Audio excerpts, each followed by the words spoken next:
کیا انسان اپنی نیکیاں کسی دوسرے کو دے سکتا ہے جیسا کہ میرے حصے کی نیکیاں کسی اور انسان کو اللہ دے دے؟ جی اس طرح نہیں دے سکتا. صرف یہ ہو سکتا ہے کہ آپ کسی دوسرے کے لیے دعا کر سکتے ہیں, اور یہ بھی ہو سکتا ہے کہ آپ کے ماں باپ کو آپ کی نیکیوں کا ثواب آٹومیٹکلی پہنچے گا. جو مسلم شریف میں حدیث ہے کہ میت کو 3 چیزوں کا ثواب مرنے کے بعد بھی ملتا ہے, زندگی میں تو ملتا ہی ملتا ہے. نمبر 1 صدقہ جاریہ, جو اس نے کوئی نیکی کا کام اپنی زندگی میں کیا اور بعد میں بھی جاری ہے. دوسرا علم کی بات, کسی نے کسی کو دین سکھایا تھا اور اس کے بعد بھی وہ سلسلہ چلتا رہا.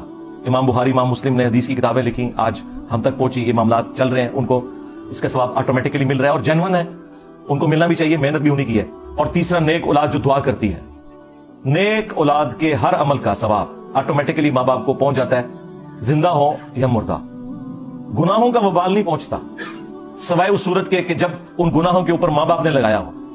اگر نیک ماں باپ کی اولاد برباد ہو گئی ہے خود سے, تو ان کی غلطی کا وبال انہی کے اوپر ہو.